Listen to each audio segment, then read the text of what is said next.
Mi mundo se sacudió cuando mi papá llamó para decirme que acababa de ser diagnosticado con cáncer. Y su pronóstico fue sombrío. Lo que necesitaba, dijo, era un milagro. Mientras él estaba en tratamiento, mi madre me llamó para avisarme que acababa de ser diagnosticada con cáncer. Ella también necesitaba un milagro. Quedé aturdido, no lo podía creer. Seguí diciendo en voz alta, no, ¿por qué pasa esto? ¿Mis dos padres necesitaban un milagro al mismo tiempo?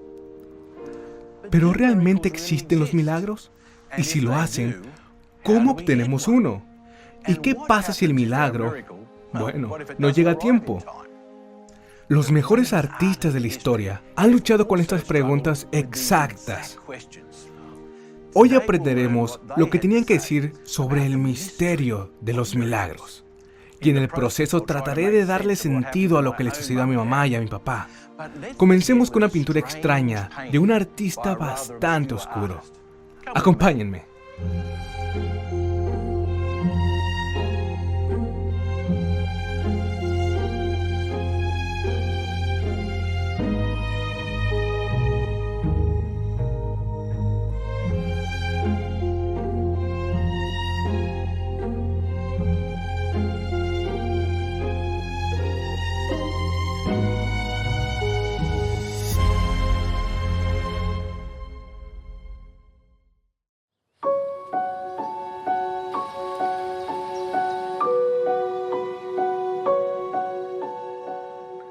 Cuando vi por primera vez esta pintura en la Galería Tate, me detuve en seco. Es una escena que encapsula tanto drama, tensión, esperanza y misterio. Explora uno de los momentos emocionales más gráficos y traumáticos que un humano puede experimentar. La pintura tiene un secreto y también plantea preguntas intrigantes. Preguntas que me he estado haciendo. Y posiblemente son preguntas que también te has hecho, porque van al corazón de lo que significa ser humano. La pintura fue creada por Henry Thompson en 1820. De hecho, fue su primera pintura religiosa. Thompson vivió una vida fascinante. Debido a su interés por el arte, su padre lo llevó a vivir a París. Tristemente, después de 2 años, estalló la Revolución Francesa, y los Thompson huyeron precipitadamente a Inglaterra. Más tarde vivió en Italia, Alemania y Austria. Pero Thompson se convirtió en un miembro muy respetado de la comunidad artística británica. Además, tuvo el honor de ser elegido guardián de la Real Academia de las Artes, poco después de pintar esta escena dramática. El título es El levantamiento de la hija de Jairo. Cuenta la historia bíblica de Jesús entrando en la casa de Jairo, un líder en la sinagoga judía, y está ahí para darle nueva vida a su hija de 12 años. En esta escena, la niña está flácida, pálida. La vida le ha sido drenada. ¿La razón? Es simple. Ella está muerta. Se le ve vestida con una ropa fúnebre, lista para el sepulcro. La Biblia declara que cuando Jesús entró a esta casa, los espectadores se burlaban de él. Pero note lo que Thompson ha hecho con esta historia. En primer lugar, vemos a Jairo arrodillado junto a la cabecera de su hija, con las manos cruzadas rezando a Dios por un milagro.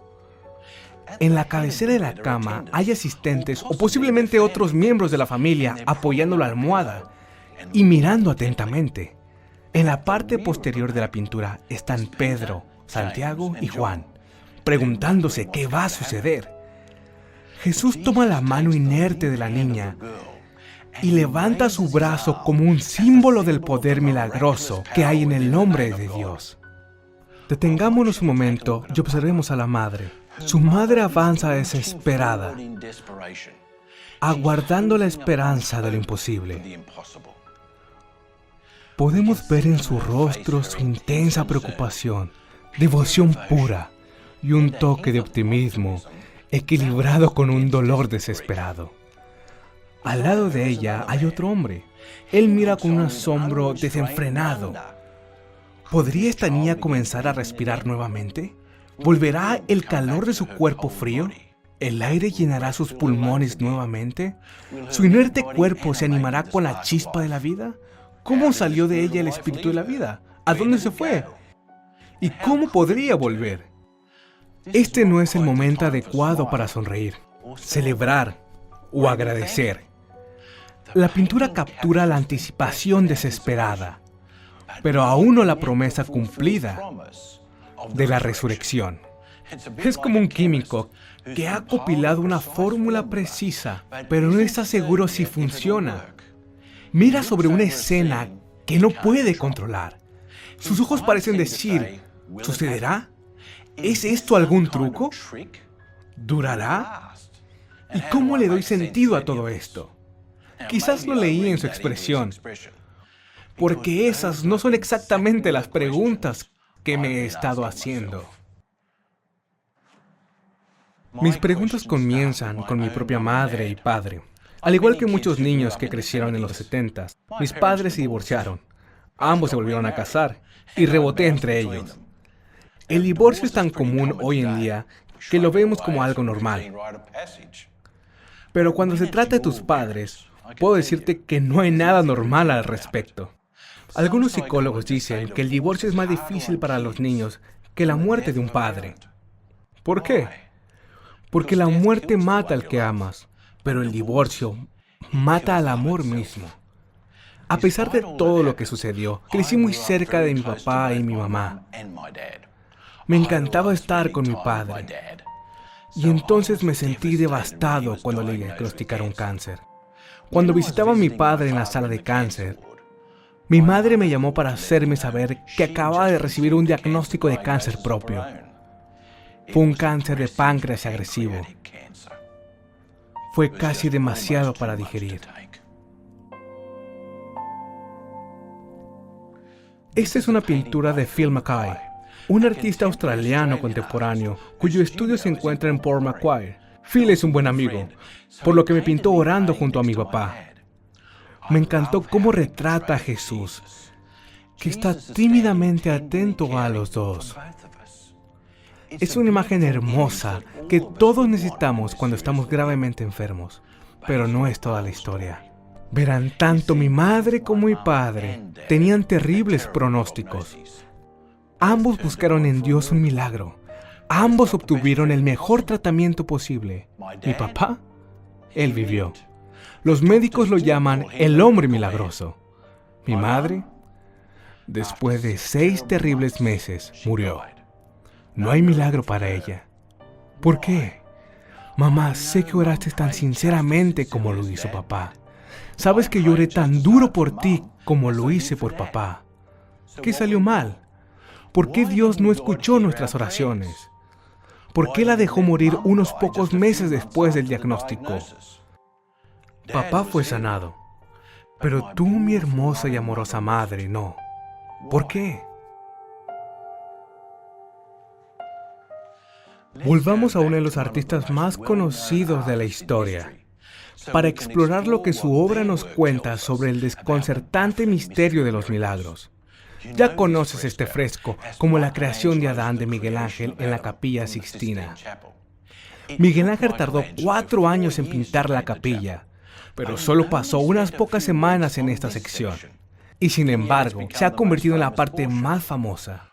Lo interesante de esta pintura es que la representación de Miguel Ángel es completamente su propia creación. No hay ningún lugar en la Biblia que describa una escena como esta. Quizás por eso el obispo Giovio, cuando vio esta pintura en la década de 1520, estaba tan desconcertado. Él dijo, entre las figuras más importantes está el de un anciano en medio del techo que está representado en el acto de volar por el aire. Nosotros, por supuesto, sabemos que el anciano es la interpretación de Dios de Miguel Ángel. El dedo extendido es una metáfora del inmenso poder creativo de Dios. A menudo pensamos en los milagros como una inversión dramática de la enfermedad o la muerte.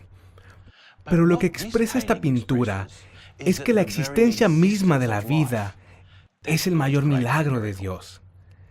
El objetivo de esta pintura es simple. Dios puede hacer cualquier cosa. Él es todopoderoso, omnipotente, y con un toque o una palabra la vida se crea.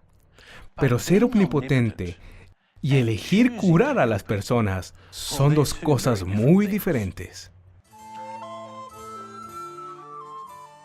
Vamos a examinar otra obra para obtener una pista sobre el misterio de los milagros. Esta pieza es de Paolo Veronese. Ahora, Veronese era un personaje real. Era un pintor italiano nacido en Verona, de ahí el apellido Veronese. Fue conocido como el pintor feliz. ¿Por qué? Bueno, no solo porque vestía ropas brillantes y zapatos de terciopelo, sino que también tenía una perspectiva de la vida positiva. Realmente vivió la vida al máximo. Como resultado, sus pinturas casi siempre contenían acción, color y drama. Esta pintura, Jesús y el Centurión, fue pintada por Veronese en 1571. Cuenta una de las historias más inspiradoras de la Biblia.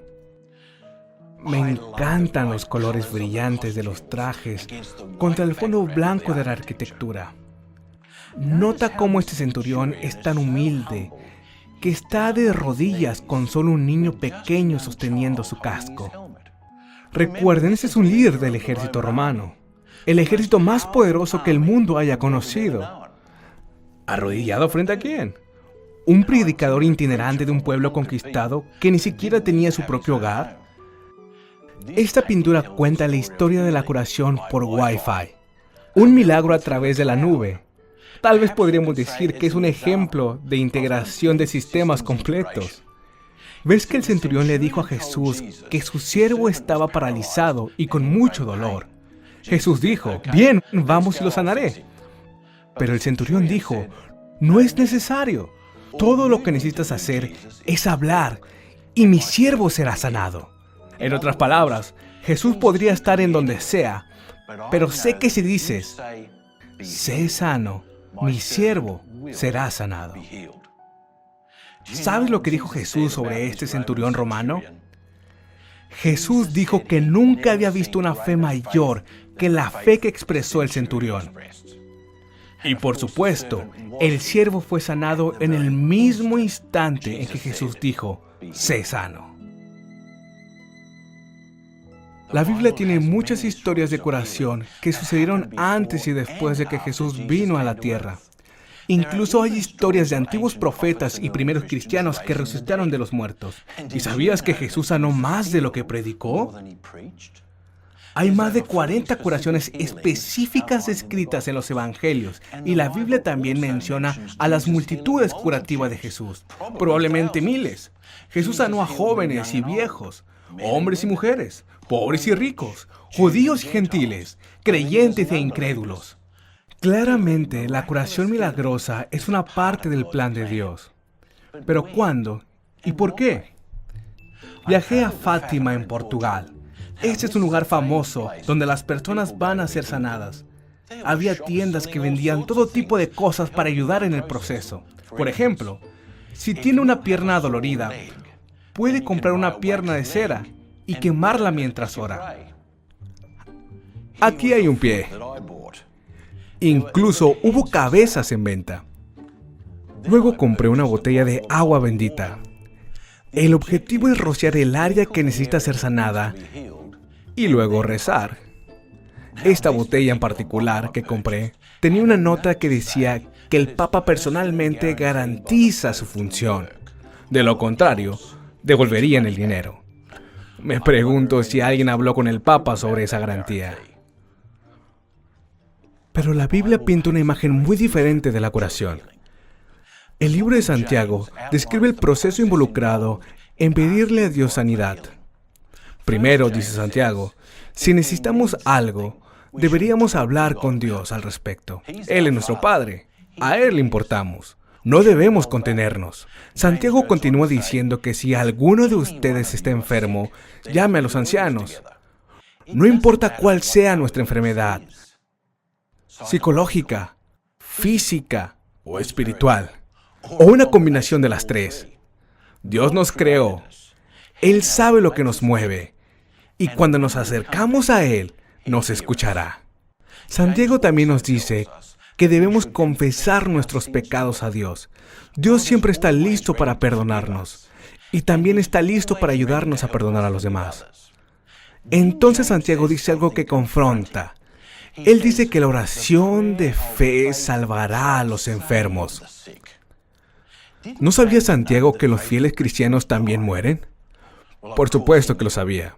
Sí, la Biblia contiene historias de milagros, pero también contiene muchas historias de muertes trágicas, incluso de personas fieles. Lo que Santiago está diciendo aquí no es que la oración siempre traiga curación física, como un hechizo mágico en una novela infantil. Más bien, la oración sincera asegura que cualquiera puede salvarse por la eternidad. Y a veces resulta en una recuperación milagrosa, en esta vida primero, como lo hizo para mi padre. Pero ¿por qué no siempre? Porque si siempre fuéramos sanados, nunca moriríamos. Y si nunca morimos, pondría en entredicho lo que Dios dijo al comienzo de la humanidad. El pecado siempre resulta en muerte. Es una relación de causa y efecto irrompible.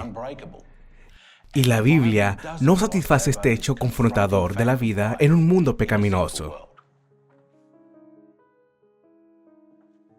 Verás, no todos en la Biblia fueron sanados. De hecho, la curación es la excepción a la regla. Permíteme ilustrarte. Aquí hay una pintura con el título La liberación de San Pedro. Esta obra fue pintada en 1619 por el artista holandés Hendrik van Steenke. No parece una mala cárcel, ¿verdad?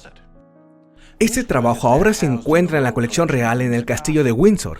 Como se puede ver en la pintura, a este artista le encantó pintar arquitectura, utilizando fórmulas matemáticas para determinar los ángulos. A su familia se le conocía como maestros de la perspectiva. Pintó solo 25 pinturas de esta historia. La Biblia cuenta la historia de un ángel que vino y tocó a Pedro en el hombro. Lo libró de sus cadenas y lo condujo hasta la puerta principal. Un milagro asombroso por cualquier medida. Entonces podemos concluir que la Biblia está llena de grandes escapes, pero hay un problema con esa conclusión. Porque solo en algunos versículos antes de esta historia, la Biblia nos dice que Santiago, el hermano de Juan, también estaba en prisión. ¿Qué le sucedió? El toque en sus hombros fue un toque muy grande. De hecho, la Biblia dice que los soldados cortaron la cabeza de Santiago directamente de sus hombros. Y según los relatos antiguos, más tarde el mismo Pedro fue crucificado por los romanos. Sintiéndose indigno de morir como su Señor, Pedro pidió que lo crucificaran al revés. Santiago y Pedro no estaban solos. Juan el Bautista pidió un milagro. Y Jesús dijo que no. Juan era primo de Jesús. Juan incluso había bautizado a Jesús. Y hablando de Juan, Jesús dijo que no había ningún hombre más grande que haya vivido. Y sin embargo, Jesús le dijo, no hay milagro para ti. Cuando observamos el periodo de la historia, descubrimos que las curaciones son bastante raras. Incluso en la Biblia, son excepcionales. Daniel, por ejemplo, se salvó en el foso de los leones.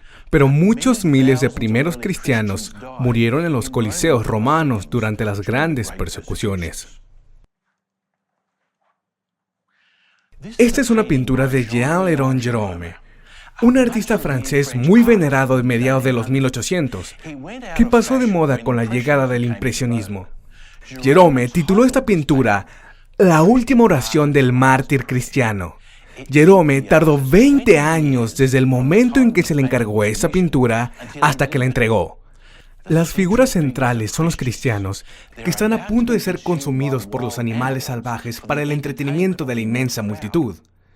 Y el borde del estadio está cubierto alrededor con cristianos, algunos de ellos ardiendo, y otros esperando su destino, sin oportunidad de poder luchar. Es una escena tan sombría como se puede imaginar. ¿Cuántos cristianos fueron asesinados por los romanos? Es un tema de debate. Pero es un mínimo de 10,000 hombres, mujeres y niños.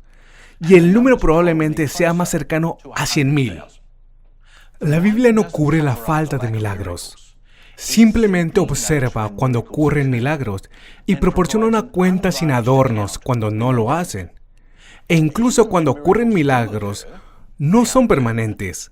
La hija de Jairo pudo haber sido sanada por Jesús, pero ella finalmente murió, al igual que el sirviente del centurión, al igual que Pedro, Santiago y Juan, y al igual que Jerome, que fue enterrado bajo su conmovedora estatua, simplemente titulada Dolor, en el cementerio de París. La estatua originalmente había sido hecha para colocarla sobre la tumba de su hija, cuya muerte prematura causó una angustia inmensa en él. Entonces, ¿cómo reconciliamos todo esto? Asombrosos milagros, tragedias mundanas, llamativa intervención divina, pedregoso silencio celestial. Esto es lo que enseña la Biblia. La historia de todos en un mundo pecaminoso no es de liberación temporal. En última instancia, en este mundo no hay milagros permanentes. Entonces, ¿por qué suceden los milagros? ¿Para lograr la voluntad de Dios? Tal vez. Pero no es la voluntad de Dios que haya pecado, muerte, sufrimiento o dolor absoluto. Entonces, ¿cómo se acerca la ocasional intervención espectacular para lograr el propósito perfecto de Dios en el mundo pecador? Los milagros no significan que en un mundo pecador opera según el propósito de Dios. Sin embargo, logran algo. Señalan la única promesa inequívoca que da la Biblia: la salvación eterna por la fe en Jesús. Tan bueno como la vida puede ser, tan feliz y satisfactoria, tan grandiosa y emocionante, todavía estamos atrapados en un ciclo de tragedias humanas. Las historias milagrosas son notas al pie de la narrativa humana general, pero apuntan hacia la realidad de la historia milagrosa. La promesa de salvación de este ciclo de angustia es la piedra angular de la historia humana, la promesa de todas las promesas, el milagro de todos los milagros. ¿Y cómo se aseguró la promesa de la salvación? Esto nos lleva de vuelta a la pregunta que hice al principio. Verás, Dios sabe lo que Jairo sintió cuando murió su hija. Comprende lo que sentí cuando mi hermosa madre murió tan joven. Entiende la angustia de Jerome por la muerte de su hija. ¿Cómo podemos saber que entiende Dios? Porque su Hijo Jesús también murió. ¿Y cómo murió? ¿Por qué murió? Y lo que significa su muerte nos da esperanza a todos cuando sufrimos. Antes de que Jesús muriera, oró a Dios el Padre en busca de protección. Él no quería morir, como tampoco tú ni yo queremos morir. Pero Dios el Padre no entregó a Jesús. Mateo registra las últimas palabras de Cristo antes de morir. Dios mío, ¿por qué me has desamparado? Es el grito más desesperado del Hijo para el Padre. ¿Acaso no nos hemos sentido como gritando esa misma oración a Dios en algún momento de nuestra vida? Ciertamente lo hice cuando mis padres se divorciaron. Lo hice de nuevo cuando mi madre, a quien veía como perfecta, murió. Porque no hubo ningún milagro para mi madre. Y sin embargo, en la muerte de Jesús encuentro esperanza. Más que esperanza, la promesa de una vida en un lugar donde no hay mal, ni sufrimiento, ni muerte alguna. Aquí hay una pintura de James Tissot. Puede que conozca la historia. Jesús fue a Capernaum, y tan pronto como todos supieron que estaba en la ciudad, acudieron donde él estaba hablando. El lugar estaba lleno. Mientras tanto, había un hombre con parálisis que quería ver a Jesús. Estaba tan desesperado que sus amigos lo llevaron al techo y lo bajaron enfrente de todos. Imagina el revuelo que debió haber causado esta obra maestra. Me encanta cómo el artista tiene a este hombre con sus brazos pidiendo ayuda, mientras Jesús saca sus brazos para ayudar. Pero quiero que notes algo. La razón por la que este hombre estaba tan desesperado por ver a Jesús no era para ser sanado de su parálisis. Eso sería bueno, pero ese no era su objetivo principal. Este hombre quería ser sanado de la culpa de su pecado y estaba dispuesto a hacer todo lo posible para ver a Jesús. Las primeras palabras que Jesús dijo no eran buenas noticias, ahora puedes caminar. No, las primeras palabras fueron mucho más profundas. Hijo, tus pecados te son perdonados. Solo después de que Jesús perdonó el pecado del hombre, continuó: Yo te digo, levántate, toma tu cama y ve a tu casa. Una de las razones claves por la cual Jesús realizó tantos milagros no fue solo porque fue compasivo, fue para mostrar que era Dios, el Dios de la curación total, tan poderoso que incluso puede conquistar la muerte. Pero ¿cuál es la raíz de la muerte? La raíz de la muerte es el pecado. Y aquí están las principales noticias. Jesús conquistó la muerte al vencer el pecado para todos nosotros. Es por eso que la Biblia dice, para que sepáis que el Hijo del Hombre tiene poder en la tierra para perdonar los pecados. Ahora terminemos donde comenzamos, con la recuperación de mi padre, pero la muerte de mi madre. Hay muchas cosas que no podemos explicar, eso es parte de la vida. Pero sí sé esto, Dios nos ama tanto que hará cualquier cosa y todo para salvarnos. Y nada en absoluto que padecemos es algo que no haya sufrido por nosotros y con nosotros. Él sabe lo que es sufrir y morir, porque Jesús vino y murió la muerte más horrible, humillante y dolorosa por nosotros. Dios también sabe lo que es tener a alguien que amas con todo tu corazón muerto, porque cuando Jesús clamaba a su Padre, solo podemos imaginar el dolor que él sentía. Después de todo, ¿qué duele más? ¿Cuando tienes dolor o cuando el que más ama sufre el dolor? Y hay una cosa más. Dios sabe cómo es esperar el momento en que padres e hijos estén juntos nuevamente.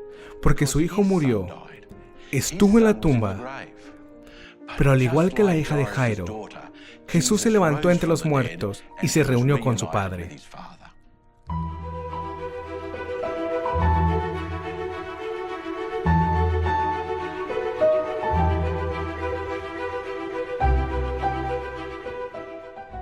Pero los milagros tienen significado. Señalan la única promesa inequívoca que Dios da. No la salvación en este mundo, sino la salvación en aquel mundo. Cuando ocurra ese milagro, espero poder abrazar nuevamente a mi madre, en un mundo libre de sufrimiento, enfermedad y muerte. Cuando se trata de milagros, no hay nada mejor que eso. Entonces, ¿por qué Jesús resucitó a la hija de Jairo? Bueno, por un lado, porque ese milagro me da confianza de que también resucitará a mi madre. No solo para esta vida, sino para la eternidad.